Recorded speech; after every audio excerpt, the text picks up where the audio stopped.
दोस्तों नमस्कार। देव क्लासेस में आप सबका एक बार फिर से बहुत बहुत स्वागत है।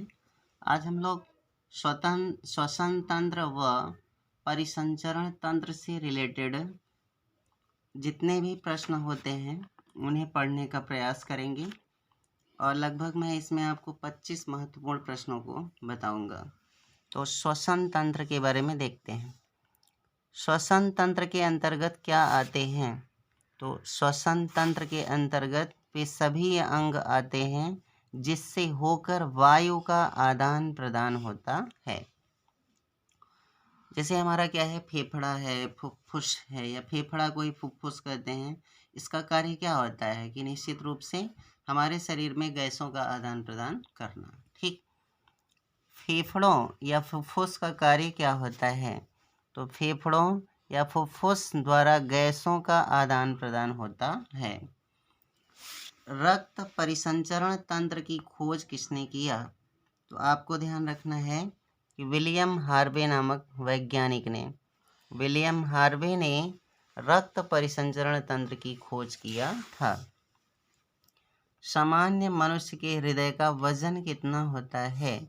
तो एक सामान्य मनुष्य के हृदय का वजन 250 से 300 ग्राम होता है। सामान्यतः मनुष्य का हृदय प्रति मिनट 72 से 75 बार तक धड़कता है। अब इसके बाद ये प्रश्न प्रायः पूछ लेता है कि रक्त क्या है? तो आपको ध्यान रखना है, रक्त एक तरल संयोजी ऊतक है। यह एक क्षारीय विलयन है। इसका पीएच मान 7.4 होता है। और ये भी प्रश्न पूछता है कि वयस्क मनुष्य में कितने लीटर रक्त होता है? तो वयस्क मनुष्य में सामान्यतः 5 से 6 लीटर रक्त होता है। हालांकि एक बात और ध्यान रखना है कि यह हमारे शरीर के वजन और लंबाई पर भी डिपेंड करता है। ठीक है। हीमोग्लोबिन का कार्य है।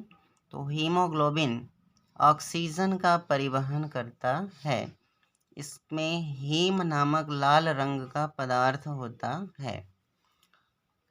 रोगों से प्रतिरक्षा प्रदान करने का कार्य कौन करता है? तो रोगों से प्रतिरक्षा का कार्य श्वेत रक्त कणिकाएं करती हैं। इन्हें वीर सिपाही कहते हैं। प्लेटलेट्स का प्रमुख योगदान रक्त का थक्का बनाने में होता है।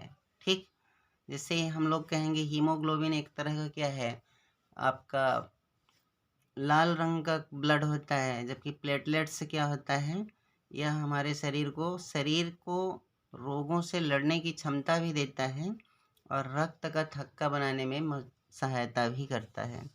लाल रक्त कणिकाएं कहाँ विकसित होती हैं?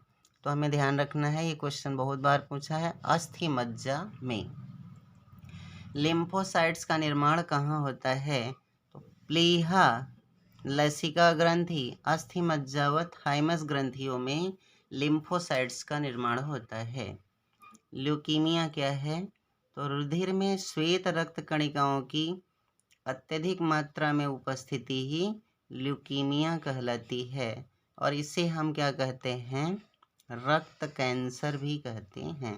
तो हमें ध्यान रखना है कि जब हमारे शरीर में या ब्लड में सफ़ेद रक्त कणिकाएं आप कह सकते हैं कि वही वाइट ब्लड सेल्स जब ज़्यादा मात्रा में बढ़ेंगी और अनियंत्रित मात्रा में बढ़ेंगी तो उससे क्या है, और रक्त कणिकाओं का दम घुटने लगता है और इसी स्थिति को हम लोग क्या कहते हैं? कैंसर। ठीक।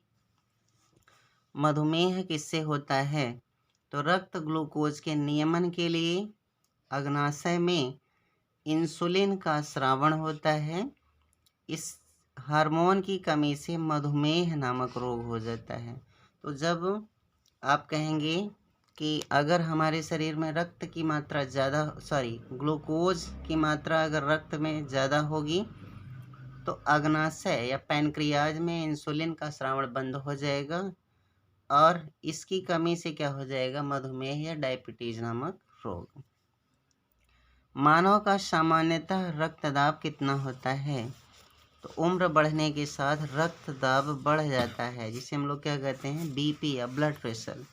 सामान्य रक्तदाब 120 से 80 होता है।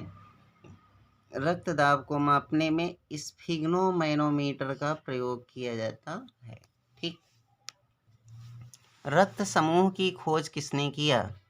तो कार्ल लैंडस्टीनर ने 4 रक्त समूहों की खोज की। आपको ध्यान रखना है किसने किया? Karl Landsteiner. ए, बी व ओ। बाद में लैंडस्टीनर एवं वीनर द्वारा आरएच फैक्टर की खोज की गई। किस रुधिर के वर्ग को सर्वग्राही कहा जाता है? तो रुधिर वर्ग ए बी को सर्वग्राही व ओ को सर्वदाता कहा जाता है। हृदय की धड़कन की माप किससे करते हैं? तो स्टेथोस्कोप और ध्वनि के बहुपरावर्तन के द्वारा हृदय की धड़कन को मापते हैं। आप जानते होंगे जब डॉक्टर के पास आप जाते हैं तो वह एक आला लगाता है, उसी को हम लोग क्या कहते हैं? स्टेथोस्कोप। ठीक।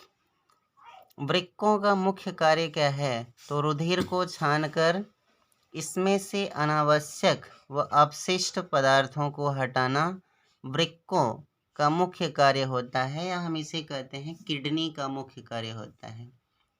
किडनी को हम लोग गुर्दा भी कहते हैं। डायलिसिस क्या है? बहुत इंपॉर्टेंट प्रश्न। मनुष्य के शरीर में रक्त शुद्धिकरण की प्रक्रिया डायलिसिस कहलाती है। कैल्शियम ऑक्जेलेट के कारण क्या होता है? तो कैल्शियम ऑक्जेलेट के कारण वृक्क में पथरी या असमरी बनती है। तो जो कहते हैं ना गुर्दे की पथरी हो गई, तो यह किसके कारण होगा? कैल्शियम ऑक्जेलेट की मात्रा बढ़ने से। अपोहक के कार्य संपादन हेतु किसका प्रयोग होता है? वृक्क का। तंत्रिका कोशिका किसे कहते हैं? तंत्रिका ऊतक की इकाई को न्यूरॉन या तंत्रिका कोशिका कहते हैं। ये शरीर की सबसे लंबी कोशिकाएं होती हैं। तो ध्यान रखना कि शरीर की सबसे लंबी कोशिका कौन सी होती है? तंत्रिका कोशिका। कशेरुक रज्जु या स्पाइनल कार्ड से कितने जोड़ी तंत्रिका निकलती है? 31 जोड़ी। मनुष्य में कितने जोड़ी कपाल तंत्रिका पाई जाती है? 12 जोड़ी। मानव शरीर में स्मरण क्षमता कहाँ होती है? सेरिब्रम में होती है। शरीर का तापक्रम कौन नियंत्रित करता है? हाइपोथैलेमस ग्रंथि नियंत्रित करती है। और आज का लास्ट प्रश्न, प्रतिवर्ती क्रियाओं का रिफ्लेक्स एक्शन का नियंत्रण कहाँ पर होता है? तो यह होता है कशेरुक रज्जु में होता है। तो ये था हमारा आज का वीडियो देखने और सुनने के लिए धन्यवाद। नमस्कार।